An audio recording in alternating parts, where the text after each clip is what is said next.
Let me take this opportunity, first and foremost, to congratulate Cabinet Secretaries whom I nominated and have been approved by Parliament, and subsequently I appointed. And today, they have taken their oath of office. Congratulations, ladies and gentlemen. Our nation has emerged from a period of immense struggle caused by a fundamental misunderstanding about the ways and means of accomplishing what we all agree are our shared aspirations as a people. And that is a governance that delivers security and prosperity inclusively and sustainably. It is true, and I freely admit, that due to suboptimal communication of our development agenda and a feeling of insufficient public engagement, we have lost many opportunities to walk the journey of transforming Kenya with everyone aboard, leaving some citizens unable to connect with the policies, programs, and projects that have been rolled out throughout our country. At the same time, many public officials have fallen short of constitutional standard for public officers as laid out in Article 10, Chapter 6, and Chapter 12 of the Constitution of Kenya, which makes it clear that we, as public servants and officers, are the servants of the people, and that the totality of our actions and conduct must reflect this fundamental principle and the highest standard of integrity required of public office. The people of Kenya work hard and endure tremendous difficulties in their quest to fend for themselves and create opportunities for their families. Majority of people are managing intense pressures arising from local and global economic, geopolitical, and climatic circumstances. Kenyans are neither afraid of struggle nor labor. We are proven serial winners of both. All they ask and all they need is a government that maintains an enabling environment for them to succeed and stays out of their way while they go about their work. Kenyans demand and not only deserve, but are constitutionally entitled to servant leadership. All levels of public service, from the cabinet all the way to the grassroots, have no choice but to live up to the truest standard of servant leadership. Consequently, and taking this into account, we shall proceed to take unprecedented steps to accelerate the delivery of the national economic transformation agenda with integrity, efficiency, transparency, and inclusivity. During the past month, I have made effort to keep my promise to engage in extensive consultations with leaders from diverse sectors, both public and private, with a view to constituting a broad-based government powered by an inclusive bipartisanship that will accelerate and turbocharge the radical transformation of not just our economy, but also our country. More than ever, it is clear that we are fully united by a shared devotion to secure a prosperous Kenya that serves all of us. For this reason, I am persuaded that this moment in the life of our nation calls on us to build a strong team of rivals to give our transformation agenda the best chance of success and to enhance inclusivity in our national development. With the formation of this broad-based government that brings together former political rivals into one selfless patriotic team, we will unlock the potential of our country that has long been denied us by factional and sectarian competition. Our potential as a nation and the attainment of that potential have often been undermined by divisions arising from political competition. Where Kenya is today, while competition is healthy and good, there is a moment where the interest of a nation is greater than the interest of a political formation. This is such a moment, and it is the reason why I have reached out across the aisle to bring on board the knowledge, expertise, and experience of deserving Kenyans, though belonging to a different political formation. I am persuaded that a moment such as this in the history of our nation calls on patriotic citizens to forge an alliance of rivals, to harness our collective political capital, knowledge, and expertise to take the strides necessary to make our country great.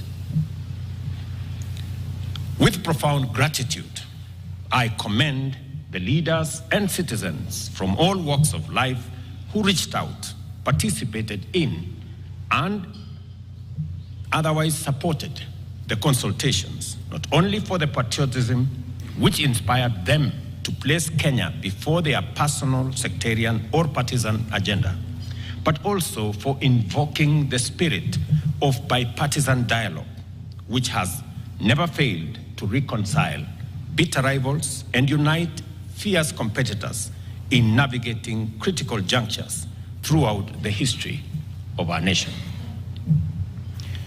It is this noble spirit, this willingness to negotiate, to listen, to find common ground in the middle of conflict that drew our freedom fighters from the forest to the negotiating table at Lancaster House in London. It is also this wonderful gift that brought together the agitators of the second liberation from the streets to the inter-parties parliamentary group dialogue, and thereafter to the Bomas of Kenya, where our constitutional history was properly written.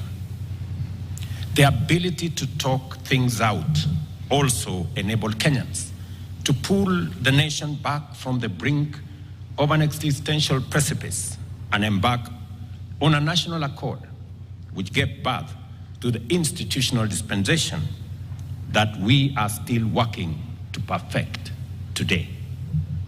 Here we are again today, called upon to remember the lessons of history, to live up to the demand of this moment, and set aside our partisan interests in order to show up for Kenya.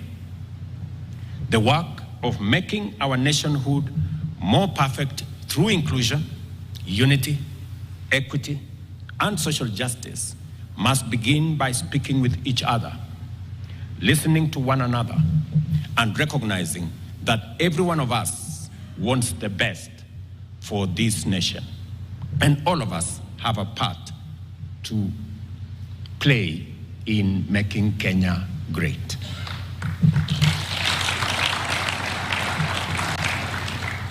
The Farm Foundation we have built over the last 2 years on the basis of the bottom-up economic transformation agenda focused on job creation, development of local industrial capacity, and wealth creation.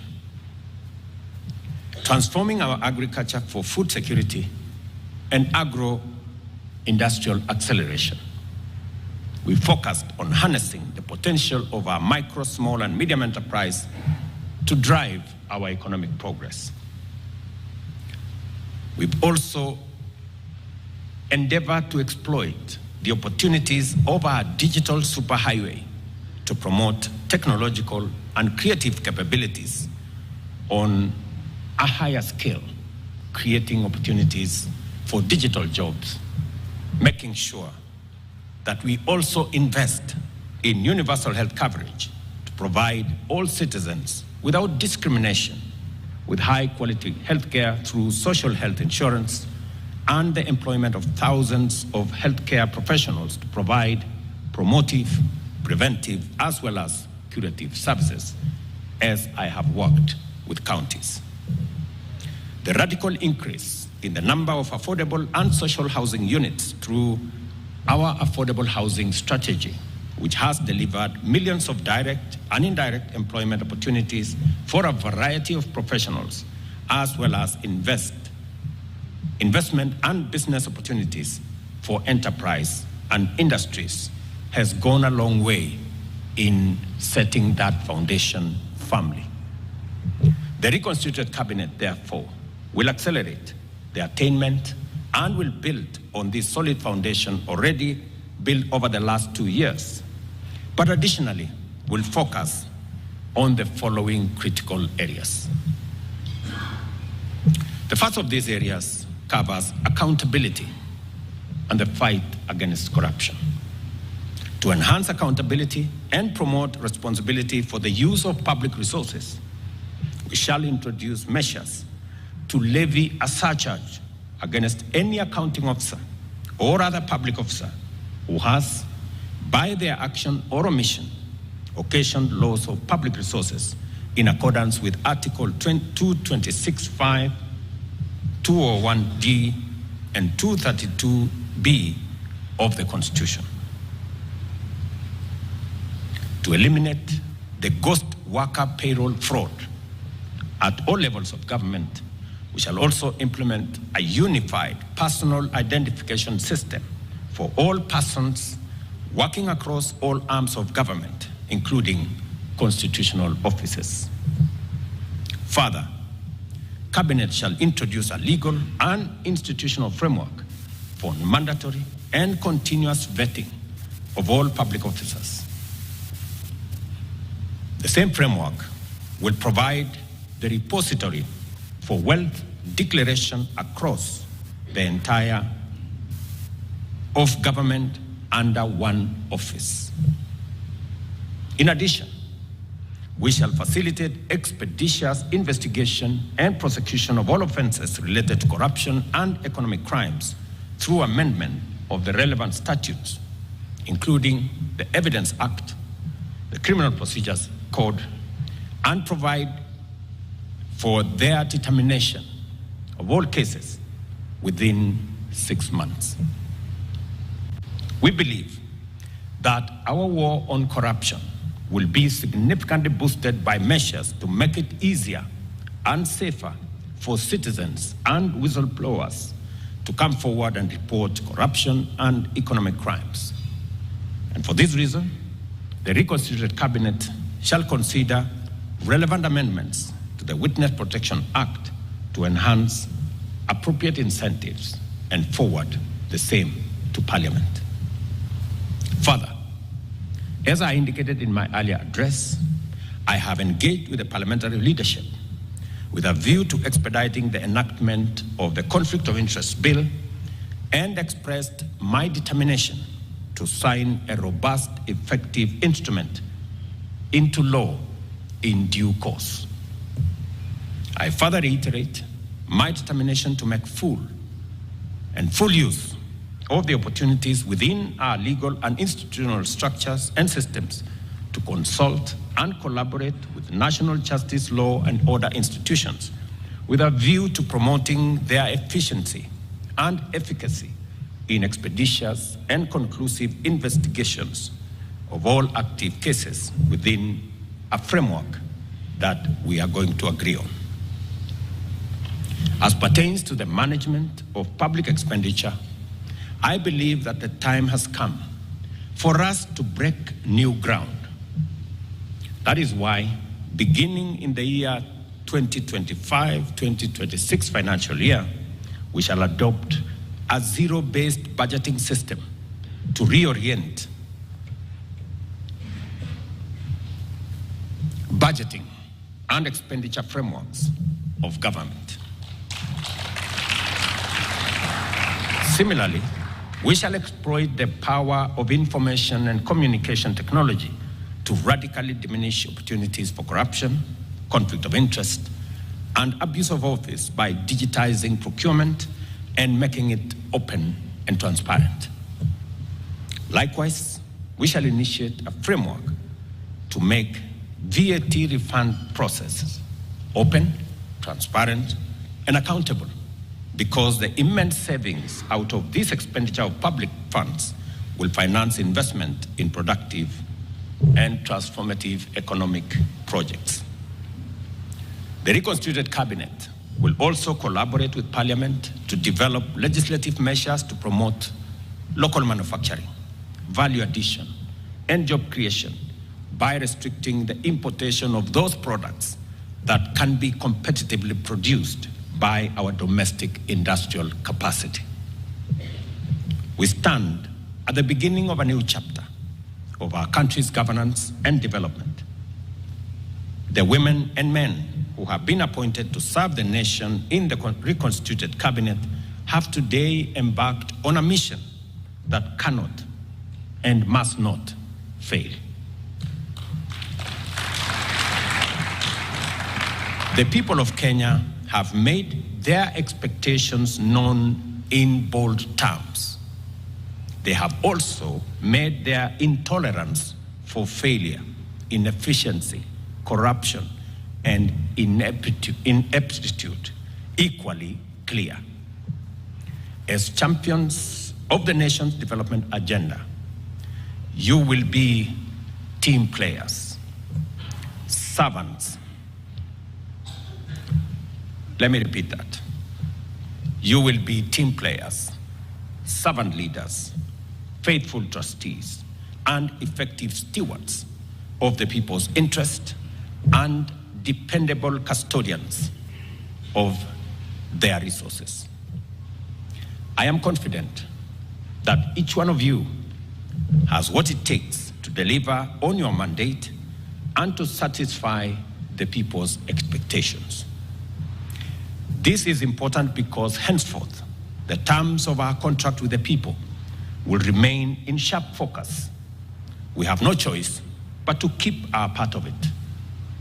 The privilege to serve in positions of such high responsibility has come to you with an immense duty to do everything in your power to ensure that Kenyans receive the best services from the government efficiently, without discrimination, and without delay. I urge you, therefore, ladies and gentlemen, members of my cabinet, to go forth and from this day focus on delivery and dedicate your time and effort to the implementation of the various strategies, programs, and projects that the nation's transformation demand. I encourage you to make the people of Kenya your first and only priority, and to never let your own interests come in the way of your duties. I give you my assurance of my full support in discharging your mandate and in executing a reimagined and catalyzed transformation agenda. I have already given my undertaking to be the foremost steward of public resources and embrace my accountability for its proper use. Therefore, it is important to make it clear that my support for you ends if it conflicts with my accountability to the people of Kenya. Let us therefore work together in doing the right thing, and we collectively will be assured of success. I pray that the Almighty God grants you strength, wisdom, clarity, and focus as you assume office, and wish you success in your new assignment.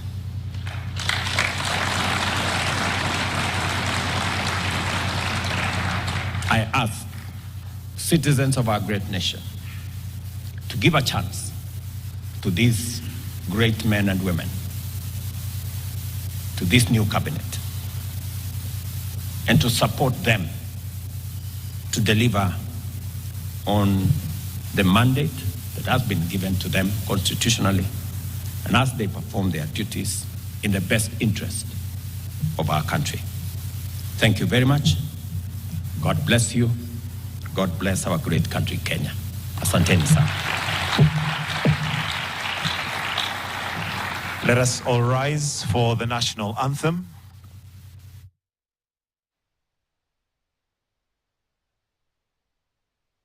The national anthem.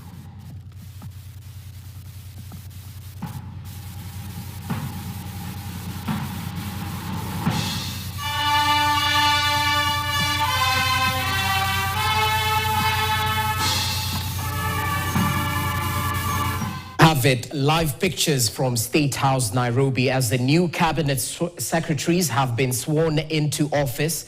At State House, 19 of them who were cleared by the National Assembly Committee on Appointments.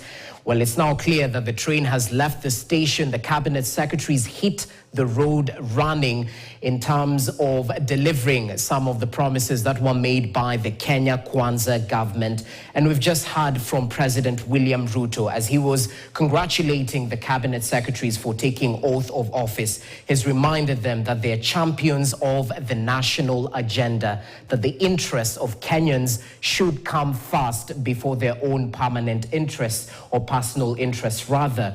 Remember, President Ruto mentioned that governance should be inclusive, and perhaps in the previous cabinet there was insufficient